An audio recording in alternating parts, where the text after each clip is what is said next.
بسم اللہ الرحمن الرحیم۔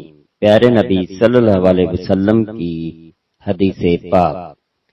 حضرت انس رضی اللہ عنہ سے روایت ہے کہ ایک مفلس اور غریب شخص انصار میں سے رسول اللہ صلی اللہ علیہ وسلم کی خدمت میں حاضر ہوا اور اپنی حاجت مندی ظاہر کر کے آپ صلی اللہ علیہ وسلم سے کچھ مانگا۔ آپ صلی اللہ علیہ وسلم نے فرمایا کہ کیا تمہارے گھر میں کوئی چیز بھی نہیں ہے؟ انہوں نے عرض کیا بس ایک کمبل ہے جس میں سے کچھ ہم اوڑھ لیتے ہیں اور کچھ بچھا لیتے ہیں، اور ایک پیالہ ہے جس سے ہم پانی پیتے ہیں، باقی بس اللہ کا نام ہے۔ آپ صلی اللہ علیہ وسلم نے فرمایا یہی دونوں چیزیں میرے پاس لے آؤ۔ انہوں نے وہ دونوں لا کر آپ صلی اللہ علیہ وسلم کو دے دیں۔ آپ صلی اللہ علیہ وسلم نے وہ کمبل اور پیالہ ہاتھ میں لیا اور نیلام کے طریقے پر حاضرین سے فرمایا کون ان دونوں چیزوں کو خریدنے پر تیار ہے؟ ایک صاحب نے عرض کیا حضرت میں 1 درہم میں ان کو لے سکتا ہوں۔ آپ صلی اللہ علیہ وسلم نے فرمایا کون 1 درہم سے زیادہ لگاتا ہے؟ یہ بات آپ صلی اللہ علیہ وسلم نے 2 دفعہ یا 3 دفعہ فرمائی۔ ایک دوسرے صاحب نے عرض کیا کہ حضرت میں یہ 2 درہم میں لے سکتا ہوں۔ آپ صلی اللہ علیہ وسلم نے دونوں چیزیں ان صاحب کو دے دیں اور ان سے 2 درہم لے لیے اور ان انصاری کے حوالے کیے اور ان سے فرمایا ان میں سے ایک کا تو تم کھانے کا کچھ سامان غلہ وغیرہ لے کر اپنی بیوی بچوں کو دے دو اور دوسرے درہم سے ایک کلہاڑی خریدو اور اس کو میرے پاس لے آؤ۔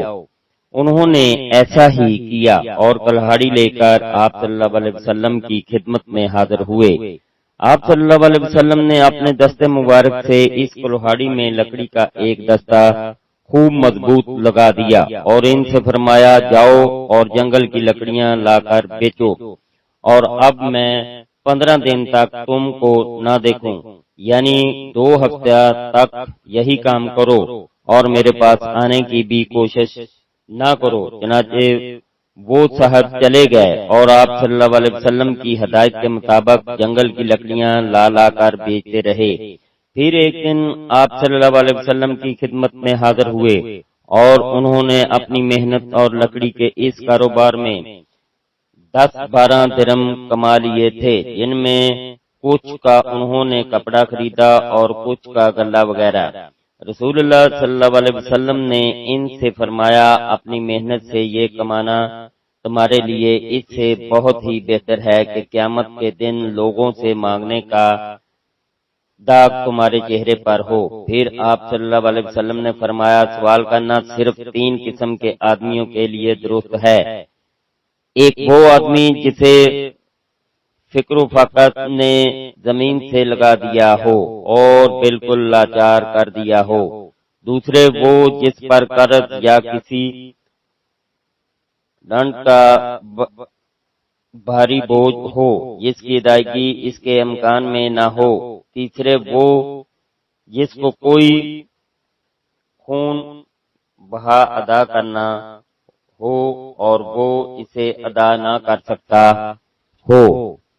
تشریح: یہ حدیث کسی تشریح کی محتاج نہیں۔ افسوس جس پیغمبر کی یہ ہدایت اور یہ طرز عمل تھا، اس کی امت میں پیشہ ور سائلوں اور گداگروں کا ایک طبقہ موجود ہے، اور کچھ لوگ وہ بھی ہیں جو عالم یا پیر بن کر معزز قسم کی گداگری کرتے ہیں۔ یہ لوگ سوال اور گداگری کے علاوہ فریب دہی اور دین فروشی کے بھی مجرم ہیں۔